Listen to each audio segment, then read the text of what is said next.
All right. Let's talk about your daily routine.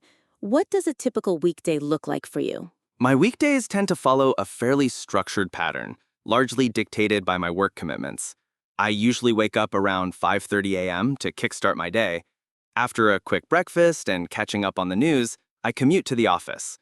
My workday is predominantly filled with meetings, project work, and correspondence. Evenings are generally for unwinding, perhaps some light exercise, preparing dinner, and then either reading or watching a documentary before bed. Is your weekend routine very different from your weekday routine? Oh, absolutely. Weekends thankfully offer a welcome departure from the weekday grind. There's considerably more flexibility. I tend to wake up a bit later without an alarm, which is always a pleasure. Activities vary. It could be catching up with friends, pursuing hobbies like photography, going for a longer hike, or sometimes just dedicating time to household chores and errands. The pace is certainly more relaxed. What is usually the busiest part of your day? For me, the busiest part of the day is typically the late morning, say from 10 a.m. through to lunchtime. This is when I find my focus is sharpest, and I tend to schedule my most demanding tasks or important meetings during this window to maximize productivity before the afternoon slump potentially sets in. Do you think it's important to have a daily routine? Undoubtedly, yes. I believe a good routine provides structure and helps in managing time effectively, which in turn can reduce stress and enhance productivity. It fosters discipline. However, I also think it's important to allow for a degree of flexibility within that routine, to avoid it becoming too monotonous or rigid. What would you like to change about your current daily routine if you had the chance? If I could wave a magic wand, I'd probably try to incorporate more dedicated time for creative pursuits or learning a new skill during the weekdays. Currently, those activities often get pushed to the weekends due to work pressures. Perhaps also carving out a consistent slot for meditation in the morning, I think that would be quite beneficial. Thank you. Now I'm going to give you a topic, and I'd like you to talk about it for 1 to 2 minutes. Before you talk, you'll have 1 minute to think about what you're going to say. You can make some notes if you wish. Do you understand? Yes, I understand. Here's your card, and here's some paper and a pencil. Here's your card. Describe a typical weekday in your life. You should say what you usually do in the morning, what activities take up most of your afternoon, what you generally do in the evening, and explain how you feel about this typical weekday routine. You have 1 minute to prepare. Okay, remember you have 1 to 2 minutes for this, so don't worry if I stop you. I'll tell you when the time is up. Can you start speaking now, please? Okay, so a typical weekday for me is quite structured, mainly revolving around my professional responsibilities. My morning usually commences around 5:30 a.m. The first hour is dedicated to personal time, a light breakfast, skimming through headlines online to stay informed, and mentally preparing for the day ahead. I find this quiet period essential before the hustle and bustle begins. Around 6:30 a.m., I'll get ready for work, and my commute typically starts just after 7 a.m., aiming to be at my desk by 8. The afternoon is predominantly consumed by my work. This involves a mix of collaborative projects, individual tasks requiring deep concentration, and various meetings, both internal with my team and occasionally with clients.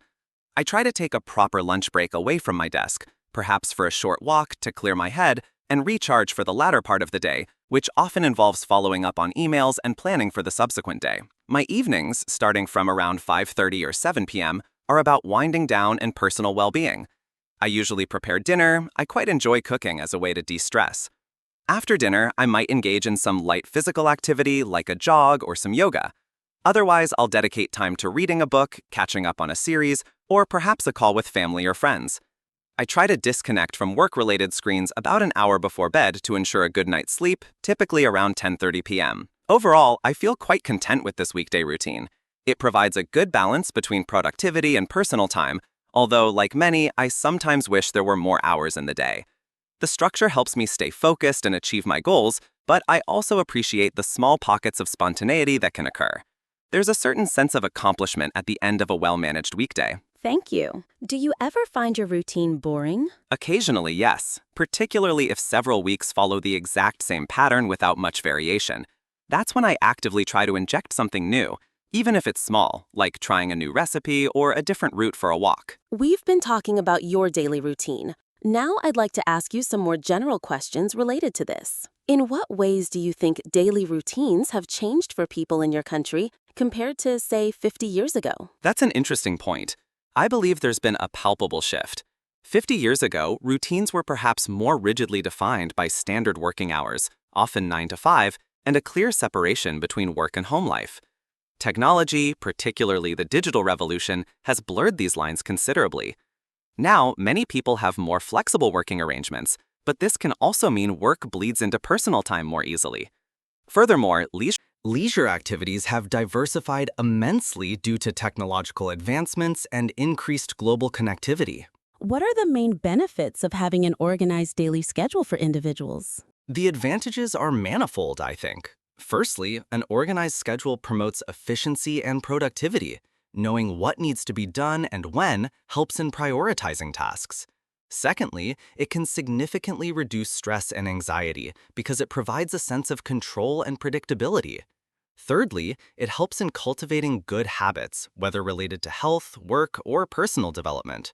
And finally, by managing time well, individuals can often carve out more space for leisure and relaxation, contributing to overall well-being.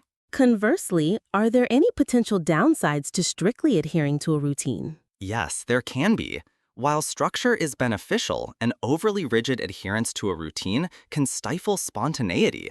Life often throws curveballs, and if someone is too inflexible, they might struggle to adapt to unexpected changes or opportunities.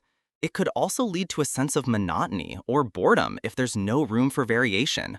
Finding a balance between structure and flexibility is key, I believe. How important is it for children to have a set routine, and why? For children, routines are arguably even more crucial than for adults. They provide a sense of security and stability, which is vital for their emotional development. Knowing what to expect at different times of the day, meal times, playtime, bedtime, helps them feel safe and understand the world around them. Routines also help children develop self-discipline and learn fundamental life skills, such as time management and responsibility from an early age. It establishes a foundation for healthy habits later in life. Do you think technology makes it easier or harder for people to manage their daily routines effectively? It's a double-edged sword, isn't it? On one hand, technology offers myriad tools, calendar apps, reminder systems, project management software that can be incredibly helpful for organizing schedules and boosting productivity. We can automate certain tasks and access information instantly. On the other hand, these same devices can be significant sources of distraction, constantly vying for our attention with notifications and endless content, which can fragment our focus and derail our routines if we're not careful. So it largely depends on how consciously we use it. Thank you very much. That is the end of the speaking test. Thank you.